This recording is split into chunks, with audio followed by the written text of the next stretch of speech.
Selamat datang di channel Jendela Sains, channelnya buat kalian yang ingin memahami pelajaran matematika, fisika, dan kimia SMA. Di video ini kita akan membahas bab medan magnetik part yang pertama, yaitu tentang medan magnet di sekitar kawat lurus dan kawat melingkar berarus listrik. Mendengar istilah magnet tentunya sudah tidak asing bagi telinga kalian ya. Dari SD maupun SMP kalian sudah belajar tentang magnet, yaitu suatu zat atau bahan yang dapat menarik logam. Ya kan? Nah, tetapi di sini kita belajar tentang elektromagnet, yaitu magnet ini dihasilkan karena adanya listrik. Ya. Pada tahun 1819, Hans Christian Ørsted menemukan bahwa medan magnet dapat timbul di sekitar penghantar yang dialiri oleh arus listrik. Dan arah medan magnet tersebut bergantung pada arah arus listrik yang mengalir pada penghantar. Jadi yang kita pelajari adalah tentang elektromagnet, yaitu magnet yang terjadi karena arus listrik. Berikutnya kita membahas permeabilitas magnet. Ya, ini namanya mirip ya sama yang di listrik statis dulu. Kalau di listrik statis dulu namanya permitivitas listrik. Kalau ini permeabilitas magnet. Kurang lebih sama. Kalau dulu permitivitas kan kemampuan suatu bahan untuk mempengaruhi atau dipengaruhi medan listrik. Kalau ini permeabilitas, ukuran kemampuan suatu bahan atau suatu material untuk menunjang terbentuknya medan magnet dalam material tersebut. Rumusnya pun juga mirip. Kalau dulu kan epsilon ya. Epsilon sama dengan epsilon R kali epsilon 0. Kalau sekarang mu lambangnya. Mu sama dengan mu R dikali mu 0.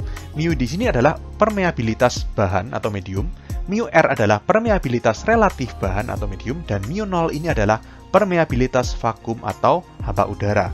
Besarnya diingat ya, sebesar 4pi dikali 10 pangkat min 7 Weber per ampere meter. Oke, jadi misalkan nanti di belakang ada rumus-rumus yang mengandung mu 0, maka boleh kalian ganti dengan mu kalau misalkan medan magnet itu melalui suatu bahan dengan permeabilitas tertentu.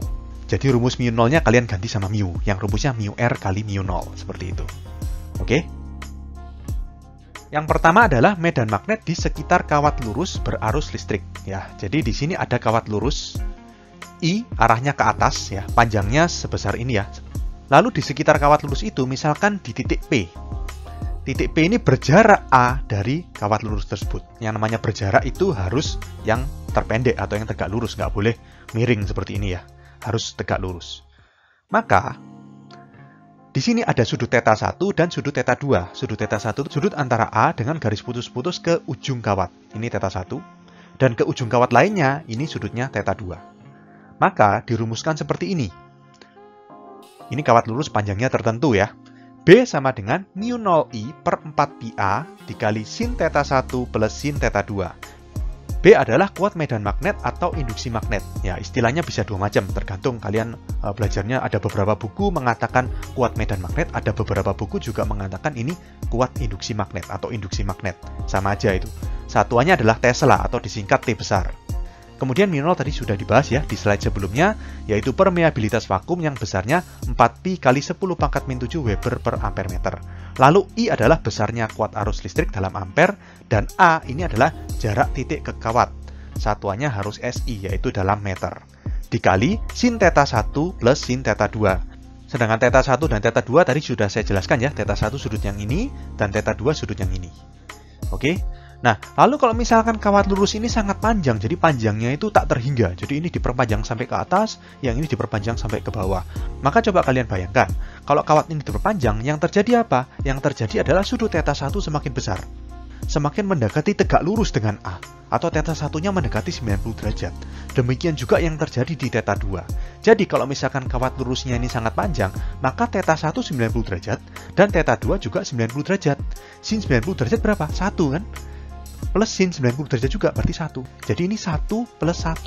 Artinya mu 0I per 4pi dikali 2. 2-nya dicoret sama 4 sehingga menghasilkan rumus B sama dengan mu 0I per 2pi. Oke, paham ya? Jadi ini adalah rumus bagaimana cara menghitung besarnya medan magnet di sekitar kawat lurus yang berarus listrik. Oke. Nah, lalu begini. Seperti halnya medan listrik, medan magnet itu juga merupakan besaran vektor. Jadi besaran yang mempunyai besar dan arah. Rumus ini hanya dapat mengetahui besaran saja. Bagaimana dengan arahnya? Seperti ini. Penentuan arah medan magnet. Ada dua cara. Keduanya disebut kaidah tangan kanan. Jadi kalian harus gunakan tangan kanan kalian, nggak boleh pakai tangan kiri. Ya. Cara pertama adalah ini ibu jari. Jadi ibu jari kalian. Dan B ini lengkungan keempat jari. Jadi kurang lebih gambarnya seperti ini. Oke. Ibu jari kalian arahkan ke atas searah dengan I, lalu lengkungan dari keempat jari kalian ini menunjukkan arahnya B. Jadi arahnya B akan seperti ini. Oke, jadi ini kalau kalian lihat dari atas ya, ini berlawanan jarum jam.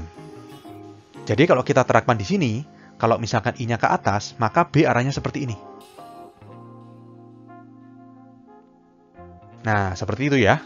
Nah, ketika kena titik P, maka B arahnya kemana? Ini kan berputar. Berputarnya seperti ini.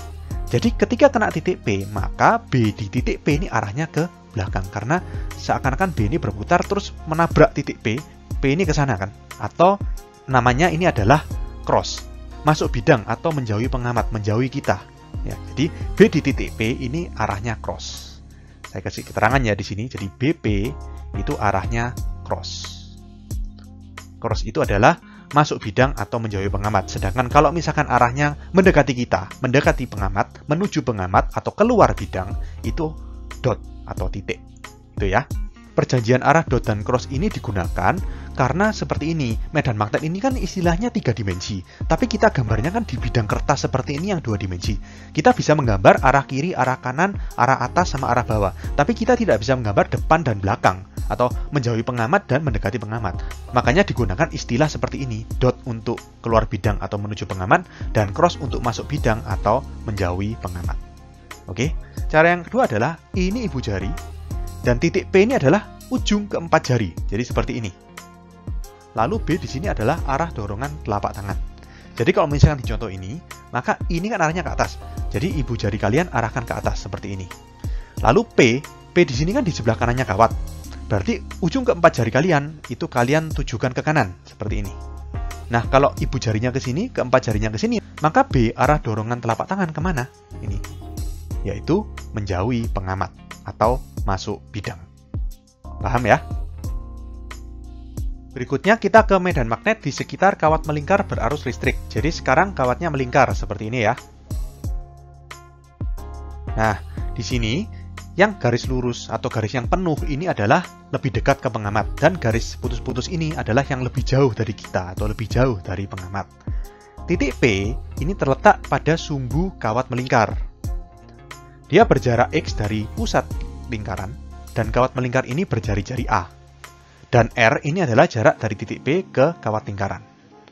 Maka rumus medan magnet pada sumbu lingkaran, jadi titik P ini kan di sumbu lingkaran ya, adalah B sama dengan mu0 NIA sin theta per 2R kuadrat, di mana B ini kuat medan magnet dalam Tesla, mu0 sama seperti tadi ya, permeabilitas vakum 4pi kali 10⁻⁷, N adalah jumlah lilitan kawat, jadi ada berapa lilitan, berapa putaran di sini. Kalau ini kan cuma 1, berarti N-nya 1. Kalau nanti di soal tidak diketahui apa-apa, N-nya juga 1, gitu ya. Lalu I di sini kuat arus dalam ampere, A adalah jari-jari kawat melingkar. Dan sin theta, theta di sini adalah sudut antara X dan R. Nah, kalau kalian lihat antara X, A, dan R ini kan membentuk segitiga siku-siku. Sehingga menurut Pitagoras kita bisa dapatkan rumus R sama dengan akar X kuadrat plus A kuadrat. Oke, lalu di sini sin theta sama dengan A per R. Ingat ya, di trigonometri kalian sudah belajar sin theta. Sin itu adalah depan per miring, ya kan? Jadi kalau misalkan tetanya di sini, maka sin theta adalah sisi depan, depannya sudut ini ya, berarti jari-jari atau A, dan sisi miringnya R. Berarti sin theta adalah A per R. Lalu kita substitusi rumus ini ke rumus ini. Sebelum kita substitusi, kita balik dulu. Kalau sin theta sama dengan A per R, maka kita bisa balik, yaitu R sama dengan A per sin theta. Oke, kita modifikasi rumus ini. Jadi, B sama dengan mu0 N I A sin theta per, nah di sini kan mestinya 2R kuadrat. 2 gini ya. R kuadrat kita substitusi dari persamaan yang sudah kita buat ini. Karena R sama dengan A per sin theta, maka R kuadrat berarti kan ini kita kuadratkan. Berarti A kuadrat per sin kuadrat theta. Oke. Jadi kita hitung mu0 N I A sin theta per 2 dikali sin kuadrat theta. Ini ya. Per A kuadrat. Oke. Lalu kita coret A-nya. Di sini A sama kuadrat. maka didapatkanlah rumus ini. B sama dengan, ini mu 0 ya, mu 0 Ni per 2A, ini kan 2A ya, sin theta kali sin kuadrat theta jadinya sin pangkat 3 theta. Jadi ini adalah rumus besarnya kuat medan magnet pada sumbu lingkaran. Oke, nah kalau misalkan pada pusat lingkaran bagaimana? Kalau pada pusat lingkaran berarti kan di sini nih pusat lingkaran. Kita coba bayangkan, kalau P ini semakin mendekati ke pusat lingkaran, maka theta semakin besar. Bayangkan P ini mendekati ya, berarti theta di sini kan, tambah besar, tambah besar, tambah besar, tambah besar. Sampai kalau misalkan P ini pada pusat lingkaran, maka theta ini adalah 90 derajat. Kalau theta ini 90 derajat, maka sin 90 derajat kan 1. Berarti sin pangkat 3 theta ini adalah 1. Jadi, mu 0 Ni per 2A kali 1, gitu kan? Maka rumus kuat medan magnet pada pusat lingkaran adalah B sama dengan mu 0 Ni per 2A. Seperti ini. Oke? Ini adalah rumus untuk mencari besarnya ya. Terus arahnya bagaimana? Arahnya seperti ini. Nah, sama seperti tadi. Kita pakai kaidah tangan kanan. Harus pakai tangan kanan, nggak boleh tangan kiri. Tetapi bedanya gini. Kalau yang kawat lurus tadi, ibu jarinya kan I. B-nya kan arah lengkungan ke 4 jari. B-nya melingkar. Kalau sekarang kawatnya melingkar, berarti kan I-nya melingkar. Jadi I-nya adalah 4 jari. 4 jari yang melingkar ini. Dan B-nya adalah ibu jari yang lurus ke sini. Berarti kalau misalkan di soal ini, I-nya kan seperti ini arahnya. Yang dekat ke pengamat arah arusnya ke atas. Dan yang jauh dari pengamat arah arusnya ke bawah. Maka lengkungannya seperti ini, sehingga B-nya arahnya ke kiri. Jadi pada contoh di gambar ini, B-nya arahnya ke kiri. Agar lebih mudah memahami, kita langsung ke contoh soal. Tentukan besar dan arah kuat medan magnet di titik P. Nah, di sini ada dua soal ya. Yang pertama ini kawatnya lurus. Yang kedua ini kawatnya ada lurus, ada yang melingkar, terus lurus lagi. Nah, kita kerjakan yang pertama dulu. Di sini kawat lurus, I-nya 5 ampere, dan titik P berjarak 10 cm dari kawat tersebut. Oke, karena kawatnya lurus, ini dan di sini dianggap kawatnya sangat panjang ya. Jadi kita langsung masukkan rumus untuk cari besarnya, yaitu B sama dengan mu 0 I per 2πA. Itu kan rumusnya. Kita masukkan mu 0 tadi berapa? 4pi kali 10 pangkat min 7. I adalah kuat arus.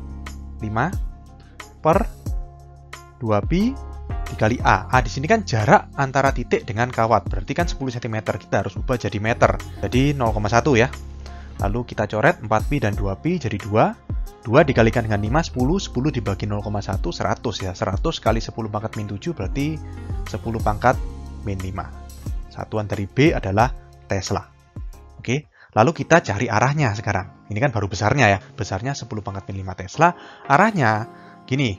Coba arahkan ibu jari kalian ke arah kanan, I-nya kan ke kanan. Lalu arah lengkungan 4 jari itu menunjukkan arah B. Maka kalau misalkan titik P ini terletak di bawahnya kawat, maka coba lihat ini. B di titik P adalah ke belakang atau menjauhi pengamat. Jadi di sini kita tulis B di titik P arahnya cross atau menjauhi pengamat. Jadi medan magnet di titik P adalah 10 pangkat min 5 Tesla menjauhi pengamat. Kalau kalian bingung dengan cara 1, kita coba lagi dengan cara 2. Kalau cara 2 kan I adalah ibu jari, sama seperti tadi. Ibu jari kalian arahkan ke kanan seperti ini. Lalu titik P kan terletak di bawahnya kawat. Berarti keempat jari kalian seperti ini. Kalau ibu jarinya seperti ini dan keempat jari seperti ini, maka arah dorongan telapak tangan menunjukkan B. Arah dorongannya adalah menjauhi pengamat. Jadi sama ya dengan cara 1 maupun cara 2. Jadi kalian pilih mana yang lebih mudah menurut kalian. Pakai cara 1 atau cara 2. Hasilnya akan tetap sama, yaitu menjauhi pengamat. Oke, kita langsung ke contoh yang kedua. Contoh yang kedua di sini, kawatnya lurus, melingkar, lalu lurus lagi. Tapi, tipsnya seperti ini. Kalau misalkan kawat itu lurus, tapi kawat itu kalau kalian perpanjang, itu melewati titik P. Jadi kan kawat yang ini maupun yang ini kan, dia kalau diperpanjang kan melewati titik P. Kalau diperpanjang melewati titik P, maka kita nggak perlu anggap. Kita anggap yang ini aja, yang melingkar aja. Tapi di sini, lingkarannya cuma 1/4. Gimana dong kalau 1/4? Ya sudah, nanti rumus kuat medan magnetnya dikali 1/4. Ya. Jadi yang rumus B sama dengan mu 0 Ni per 2A itu untuk satu lingkaran penuh. Kalau kawatnya cuma setengah lingkaran, ya dikali setengah. Kalau kawatnya 3/4 lingkaran, berarti dikali 3/4. Kalau kawatnya 1/4 lingkaran seperti ini, dikali 1/4. Ngerti ya? Jadi langsung kita masukkan rumusnya, yaitu B sama dengan mu 0 Ni per 2A. Jangan lupa dikali 1/4. Oke, mu 0 berapa tadi? 4pi kali 10 pangkat min 7.